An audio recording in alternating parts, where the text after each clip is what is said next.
Scott, did you ever do anything with Mariah Carey or no? Yes, that was my homegirl. How was she?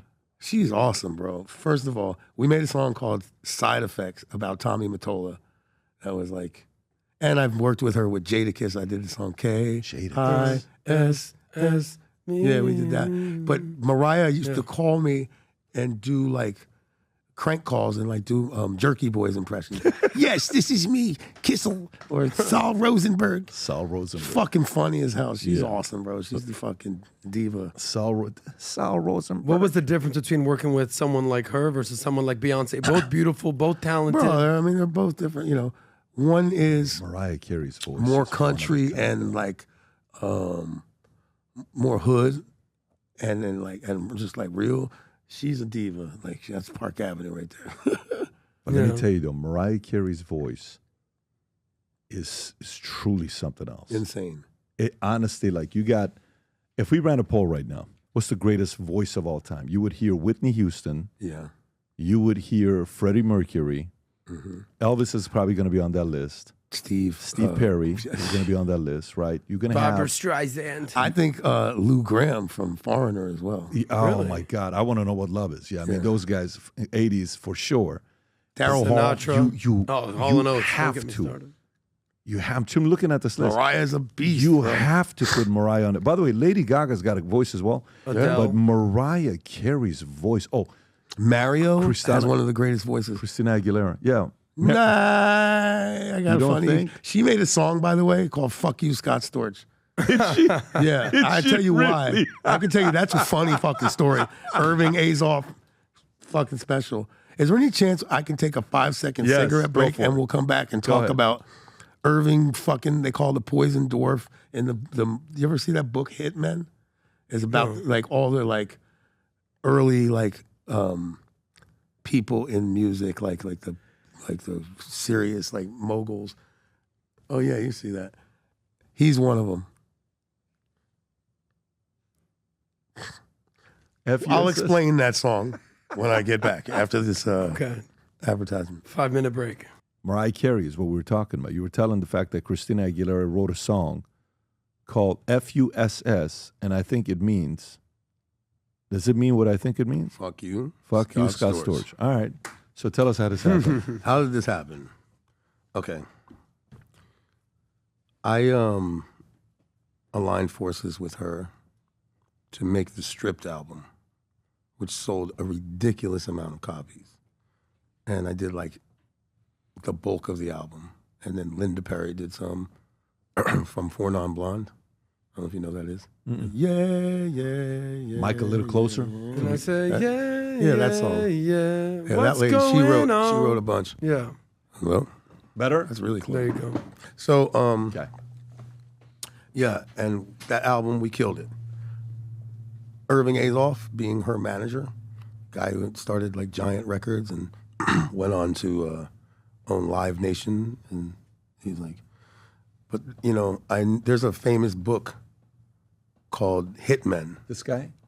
Yeah, that he's referred to as the Poison Dwarf, and that name is like accurate How tall is for he? this fucking guy. He's one of them guys. Like, I don't really dog anybody out.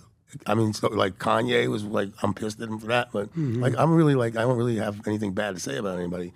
I do with this guy. So when I went to do the Poison Dwarf, That's a pretty Due to solid his Yeah, small 'cause he's a stature and fucking- aggressive, even like controversial if business he's what tactics. Kanye's talking about, all right, fine, I get it. No, no, that's fucked up.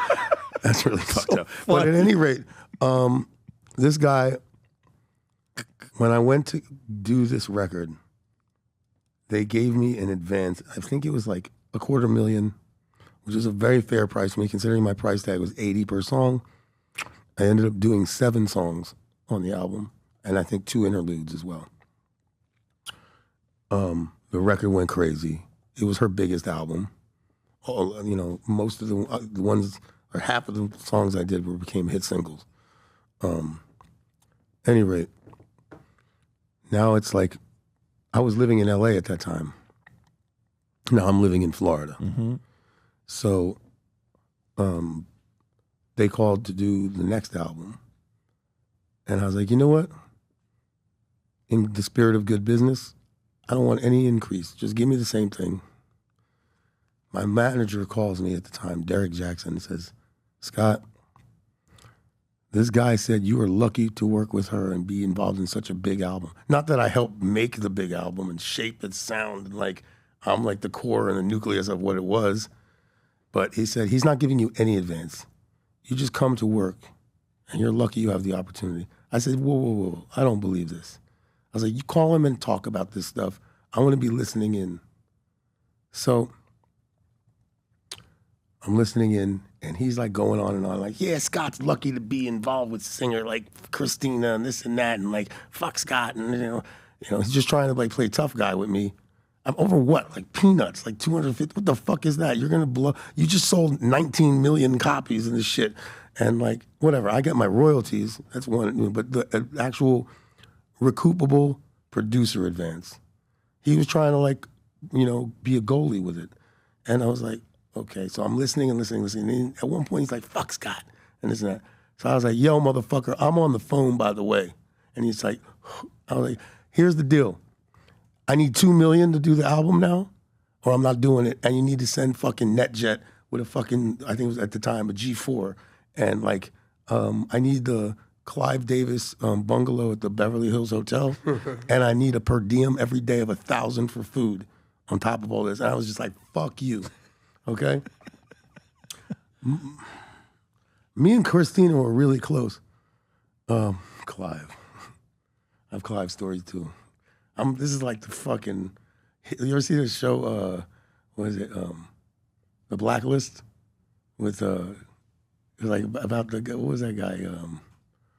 But anyway, he's just like and like every episode is like he's going after somebody else. Mm-hmm. At any rate, this is like the Blacklist today. At any rate, so Christina found out about this and that, and she was just like, "Fuck Scott, this and that." I'm going to make the album without him. You know what I mean? She and I were like on the bordering of the romantic side of things, and it was like, and it just was just like a lot of like crazy shit. And this guy got between our relationship creatively and friendship-wise and turned us against each other, basically. And he's a real fucking shitbag. What's he doing now? Is he still... I don't know. He's not in Live Nation anymore. I don't know what the fuck he's doing. But I remember his daughter was like the assistant on the album. She was cool, Allison. But so that was the end of it with you and Christina. So then the album comes out, and it didn't go platinum. It went wood. That shit was like a disaster. She went from like 18 million copies to like 2 or something crazy. Yeah, man. It was like, and then she fell off the map. Yeah, but there was included in that a song called "Fuck You, Scott Storch." What's the lyrics? Can you go to it? I want to know what she says in that. I mean, what is she saying? She basically lists all of the songs in a lyric that we did. I thought I knew who you were. I see how you learned. It was on a bridge. Now I was the first to believe I made you part of Music Dream, and your thanks to me came without an apology. We wrote "Lovin' for Me," "Don't Walk Away," "Can't Hold Us Down."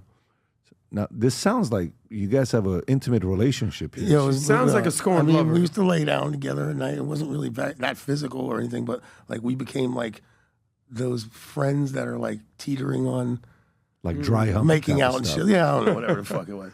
But I don't know. She was into Pants some weird shit. Like when we met and we're making this album, a lot of this music was inspired by. She was with this guy named, I think his name was George. He was like one of the dancers, and he was gay, and she wanted him to be straight, and it was just like a fucking weird. It's hard to turn that thing around. Yeah, like I think she was like one of those people that like try to turn gay people. Dated her back. She wanted that. Like she wanted a challenge. Mm-hmm. That's tough. Scott, this brings up a very good question. Pat always talks about if you're building a championship team, right? Mm-hmm. Who's the most important piece? Is it the GM? Is it the coach? Is it the star players? The front office, right? If you're making a hit record, you have the producer, you have the artist, right? The singer, the rapper, what have you. You have the record label. Here's why you have the marketing team. There's a gray area. I know what you're saying. Yeah. The role of the producer, who really is the guy that puts the shit together, has changed. That the definition of that word has changed. Now the producer is some guy who makes a fucking beat and sends it on a CD. back in the day, the producer like me is the guy that sees the whole thing through and makes sure that you have the right writer, you have the right conviction and emotion coming out of the vocals. You have the guy who's finishing it, and he's just a real producer.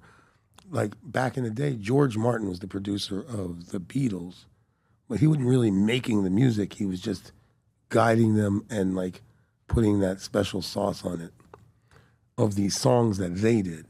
So it's like, it's a different thing, but ultimately, the most vital piece of an artist, or like, you know, what's behind the artist, A, is the artist themselves, the manager, I think the producer for sure, because he's like creating this, you know, setting the tone. And then the guys at the label that know how to like sell it. You know what I mean? That know how to sell it. Yeah, they know how to put it in the right Makes places. sense. Hey, what's going on? I'm Scott Storch, and you might have seen me on the PBD podcast, and you might have some questions you want to ask me. I'm available on the Minette app, and you can ask me about pretty much anything, music, industry stuff, you know, my life and my history, or, you know, anything, technical questions with music, equipment, whatever, production techniques. Check it out, Minette. If you enjoyed this video, you want to watch more videos like this, click here. And if you want to watch the entire podcast, click here.